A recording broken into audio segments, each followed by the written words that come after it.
Hey y'all. Hey. Okay, guys. I wanted to wear this dress. I have never worn this dress anywhere, but I was like, I wanted to feel pretty today, so this is what I did. But I came on here to show you guys how to do shadow work. So, right now, I'm gonna give y'all a little bit of astrology. Okay, today is Thursday, October 17th, and we have a full moon in Aries.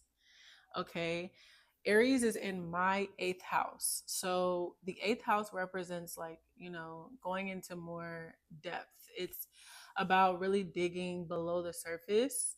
Okay, dealing with like more like issues that you may have like buried. Okay, it's looking beyond like surface level issues. Okay, to kind of like put it in short terms, right? It's about like really dealing with their emotions, reflecting, shadow work, things like that. And I found myself doing that this morning where I was, that's literally my cat. Her name is Shadow. This is so funny. But I thought about it this morning because I was reflecting a lot and doing shadow work around a childhood wound that had came up. Okay, and I dealt with it so beautifully. I recognized it. I became self-aware about what was happening, what was going on, why I was feeling triggered. And I was just like, this is growth because a couple of years back, it was very hard for me to do shadow work. It was very hard for me to admit that certain things bothered me, it was very hard for me to identify exactly what it was that was bothering me. It was very hard for me to kind of deal with it as well, like releasing it, even admitting it to myself. And now I like to do my shadow work alone. Okay, I'm a Scorpio moon, you guys know Scorpios don't like to have everything out in the open. We're not comfortable being vulnerable, things like that. And I really like to deal with my emotions by myself in private. And I think that's completely fine, right? But yeah, I found myself doing shadow work this morning and kind of reflecting on like how something made me feel, and you know why it was triggering me so bad and what I could do about it. Okay, how could I handle it in a way that would make me feel like I was releasing it. Okay, so I cried a little bit and I was talking to my ancestors, I was talking to spirit, I was also talking to younger me, and just kind of like reflecting and talking to myself. And I kind of talked to myself through it, and I felt so much better. I come out, and the most important thing about shadow work is that you come out on the other side feeling like you have a new perspective, right? It's shadow work is about transforming something. So you really want to transform the way that you're viewing something, the way that you're feeling about something. Okay, why something triggers you. You want to transform that trigger into something you can use. Okay. Hence, I'm using that experience to now teach you guys about shadow work. You really want to transform it into something else. You want to alchemize it. So, I want to give you guys some like ways that you can work through your own shadow work, some ways that you can learn about like what shadow work is, and some ways that you can deal with it. So for one, shadow work is reflection. Okay, it's really about like reflecting on things that you may have buried like beneath the surface, right? Things that you may not like talking about, things that may trigger you. All right, that's what shadow work is. Even the parts about yourself the parts about yourself that you don't like or that you try to hide or that may not be the best things, or because we all have a shadow and a light side. Okay, so your light side are your light attributes, the things that you want to show to the world, like, hey guys, this is what I can do, this is who I am. It's all the good things you want to flaunt, right? The shadow side is more things that you want to keep private, things you want to keep secret, things you don't maybe want to shout to the world, things you may not be super proud of. And we all have a shadow and a light side. Okay, light and dark, white and black, there's balance to everything. Okay, good and bad, we can keep going all day. Okay, but yeah. So when you do shadow work, it's kind of like accepting that this is a part of me. This is something I've been doing, or this is something that I need to heal or transform. Okay. Um yeah, so when you're doing shadow work, you want to first acknowledge and become very self aware about what it is, what's the trigger. Okay, because something usually triggers your shadow side. You don't just decide today, oh, today I'm gonna work on this thing that I don't like about myself. Like usually something triggers that, or someone mirrors it back to you, and you're kind of forced into that space where it's like, okay, now I think I need to work on this, or why did I react this way? Okay, it's really about reflecting on the trigger.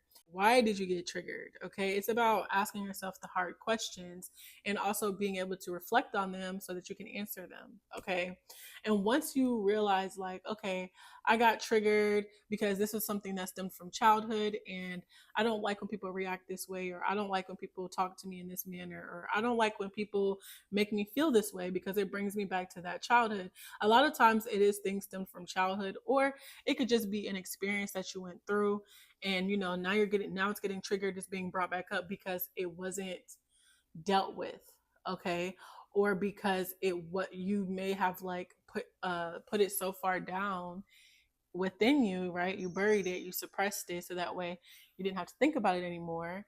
And now it's being triggered so that you can, it's being brought back up so that you can heal it and move on. All right. And remember, shadow work is always to transform it, right? Everything is energy. You always want to alchemize it, turn it into something else, turn it into something you can use. And so with shadow work, you really want to say, okay, this is what triggered me. I'm becoming more self aware of what this thing is. Now I know what this is. I know what the trigger is. I know why I was triggered. Now, what am I going to do from now on whenever this comes up again? Okay, because there's definitely a chance that you'll get triggered again. There's definitely a chance that you'll feel this way again. But how are you going to handle it? Right?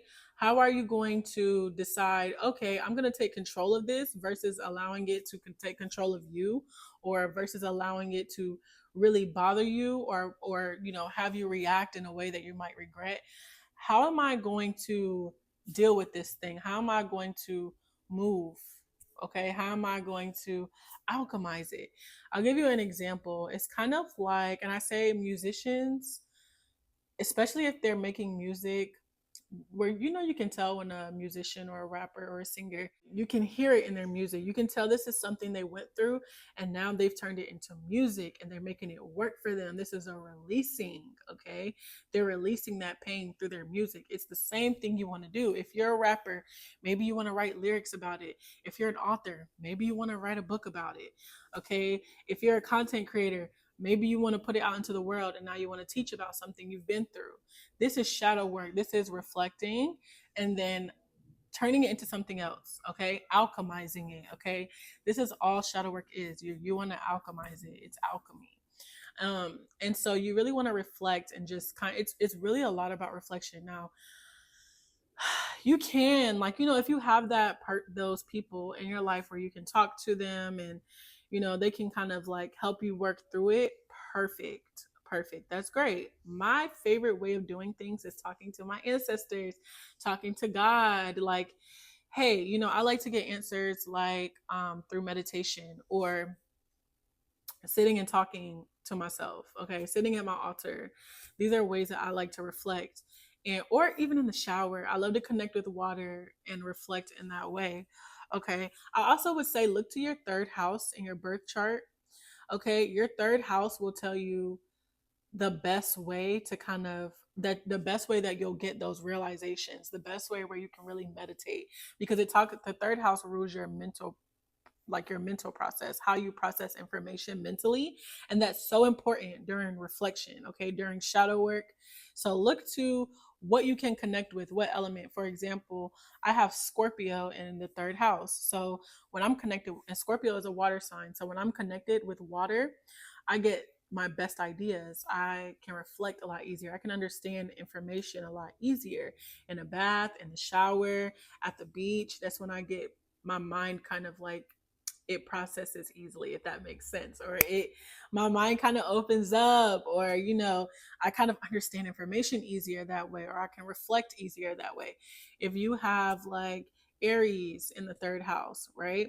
Aries is a fire sign, so maybe when you're connecting with fire, when you're near a candle, okay, something like that, a bonfire or something, maybe that's when it's easier for you to reflect. I truly think that like connecting with the element that is in your third house, okay, it makes it easier to kind of do that process. Okay, but anyways, shadow work is very necessary if you want to heal yourself, if you want to accept yourself. Like this is something that is a part of me. This is something that, is you don't want to only focus on your light attributes. You don't only want to focus on the good things about you.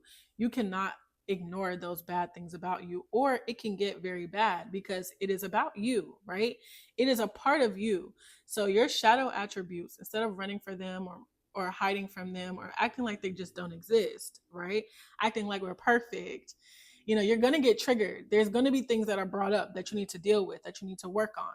All right. And by ignoring it, it can cause things like outbursts, explosions on people because you're not dealing with your issues, right? It can be things like being very unself-aware, like not knowing anything about you that's wrong. Like, I'm really scared of the people that are like, oh, I don't have anything wrong with me. I'm perfect. There's nothing wrong with me. Oh, so you don't reflect. Oh, so you're not self aware.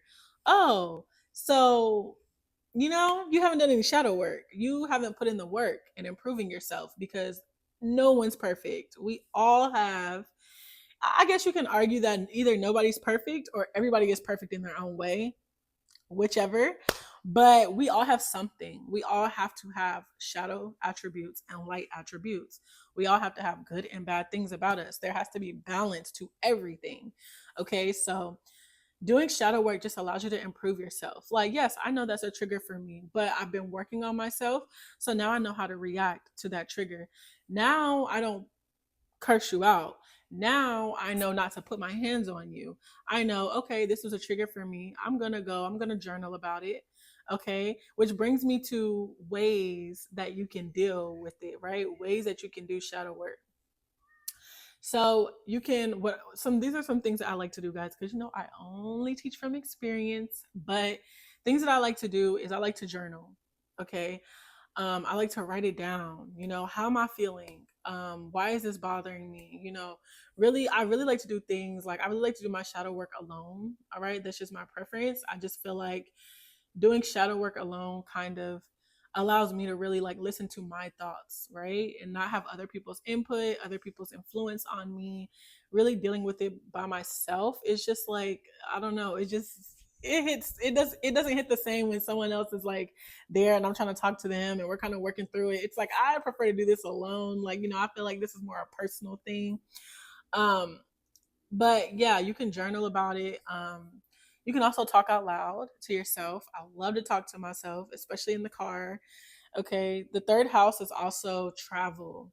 So when I'm in the car and I'm driving, I get the best ideas. I can reflect the easiest. Okay, it's easy for me to hear myself think when I'm driving. Okay, it kind of puts me in that like meditative state. Okay, um, but yeah, so when I'm in the car, I love to talk to myself. I'll talk to my ancestors. You talk to God, you talk to whoever you believe in. But I love to talk to my ancestors, God, my spiritual team, myself, even little me. Okay. That's another one. You can like kind of like, I just kind of like to imagine like me talking to younger me who was like 16 years old or 17, even 18, 19 years old. However, even the who you were last year is younger you. Okay. I like to talk to them and just kind of be like, visualizing it in my mind, of course, just kind of like, you are amazing. Like, this isn't your fault. This is why you feel like this. This is why you want approval. This is why you want someone to, be affectionate to you. This is why you want this. This is why this is, because when you figure out why you crave something or why you want something or why something irritates you so bad, it kind of makes it easier to deal with. It's like, all right, this is why I want this. Let me give it to myself. Right? Like for me, I crave like my parents' approval or like, approval from my peers. So I've had to learn to celebrate myself. Okay. I've learned that. I've reflected on that. I've gotten triggered by that. And it's like, now I know, like, okay, okay, you have to give it to yourself. You have to be your biggest cheerleader, okay? Because this is how you're going to work through this, okay? I've had to talk to younger me and do that and heal that. And now I know whenever I'm triggered, whenever I want approval and I'm not getting it, whenever I want that congratulations and I'm not getting it, I know that I have to give it to myself. I have to talk myself through it, you know? And that's through shadow work. I've done that. I've learned that. And so yeah, talking to younger you is a great way as well. I also do like to talk to my partner, my girlfriend. She knows me, you know. So if you're gonna talk to someone, I prefer to do it alone, but sometimes, you know, my girlfriend is there and she knows me, and I'm like, I really would like her point of view, her perspective. I respect her perspective. I respect her point of view, and I know she knows me. So it's like, let me know, you know, like, this is how I'm feeling. We can just kind of talk it out. So definitely people who know you, people who support you and love you, for sure, you know, talk to them and be like, hey, this is what I have going on. This is how I'm feeling, you know, I just want to talk, or I just want to vent, or I want advice, whatever it is that you want. All right, those are some good ways to do shadow work. I also feel like just practice, okay? Practice dealing with it. It's going to come up more than once. You're going to have to maybe do shadow work a million times, okay? Shadow work does not end. It doesn't look the same all the time. The triggers may look different. You may gain new triggers. Now something else new happened in your life, and now this is also a trigger for you. Okay, so it's a cycle, but it's worth it because every time you grow, every time you transform that energy and use it to gain something, or use it to better yourself, or use it for good, you know, you improve yourself, you evolve every single time. And the transformational part of it, right, when you're in that, I'll my favorite transformational process is from when a caterpillar goes into a butterfly.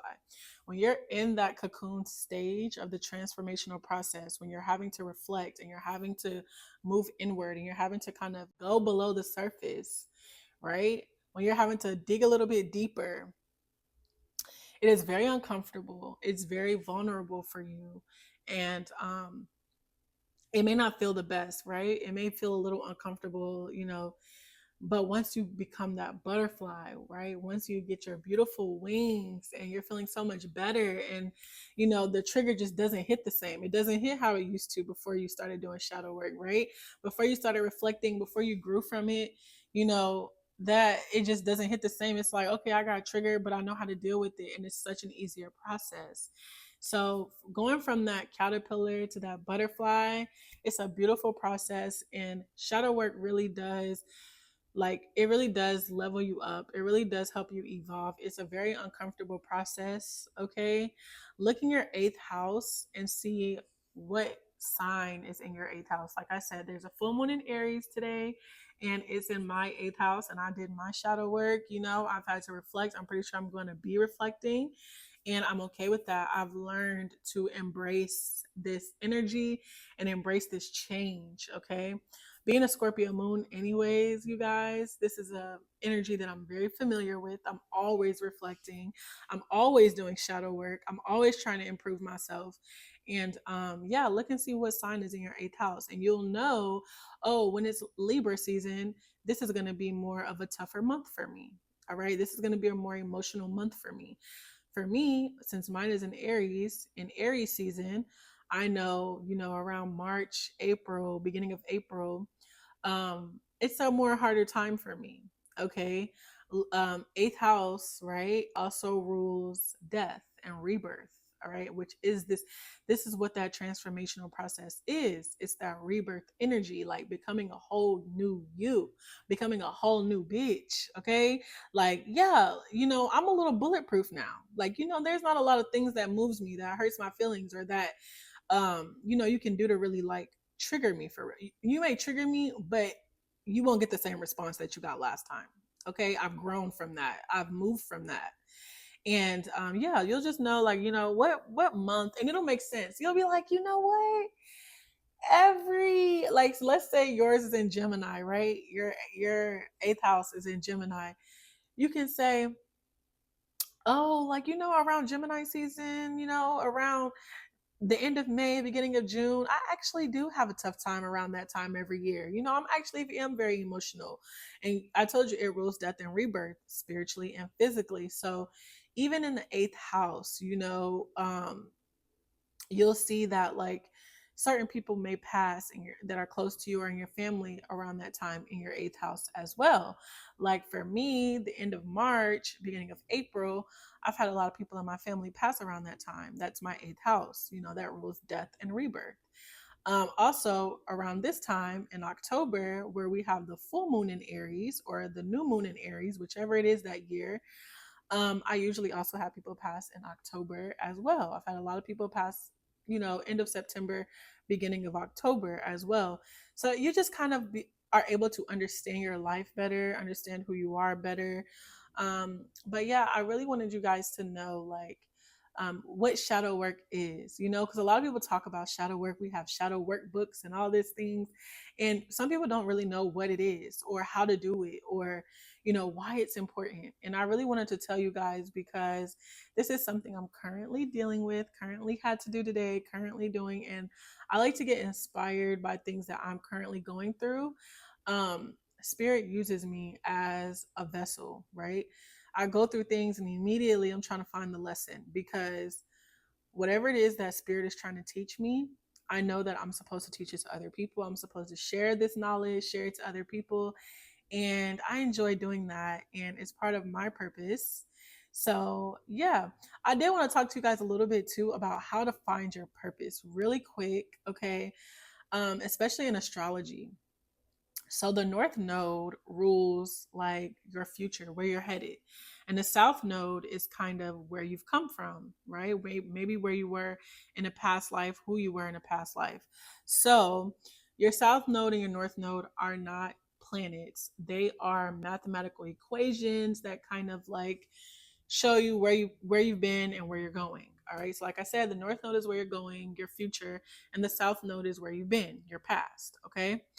So my north node is it's kind of tricky because it's in 29 degrees in Libra. But some astrologers will read my chart and say it's at 0 degrees of Scorpio. The north node and south node are always retrograde, so they're always going backwards. So if it was at 29 degrees in Libra, it'll be going to, I'm sorry, if it's at 0 degrees Scorpio, it will be going to Libra, okay, because it's going backwards. So sometimes it'll say 29 degrees in Libra or 0 degrees in Scorpio. However, it's in the third house, right? So third house is speaking, communicating, podcasts, becoming an author. And I tell you guys, I'm writing a book. Okay. So becoming an author, teaching is the teacher, right? It's short road trips. I took road trips my entire life. It's in that Mercury house. My whole chart is ruled by Mercury because I'm also a Virgo rising. Okay. So it sounds very confusing, but however, my North Node is talking about me speaking, teaching, okay, showing other people. And this is kind of like what I do, right? And so that's how you can find your purpose in life. What are you here for? And mind you, this is already something I love to do, that I dream about doing, that I'm very passionate about. So this is like not something new for me. And usually when you look at your North Node, you're like, oh, I already love doing that, or oh, I'm already doing that. It's like, yes, this is a part of your life path. If you're following your life path, if you're aligned, you're going to already be in that energy, in that space. So that's a very good way. And also think about what younger you wanted to do when they got older. Younger me talked so much. I talked everybody's head off, and everyone's like, be quiet, you talk too much. Like, be quiet. And now I speak for a living. Now I love to talk to people, and people love hearing me talk. People love hearing what I have to say. So also look at what younger you, little you wanted to do, wanted to be, and ask yourself, am I still doing that? Am I still aligned with that? Is this something I'm still interested in? But definitely looking at your North Node, right? And the house that your North Node is in your birth chart. You have to know your birth time to find your birth chart. You can go to astroseek.com, astrologychart.com or something like that. Put in your birth time and where you were born and the date you were born, and you can see your birth chart. Okay, so like I said, my North Node is in the third house. I'm supposed to be speaking, educating, connecting with people. It's about being social. Okay, it's about writing a book. Okay, it's about connecting.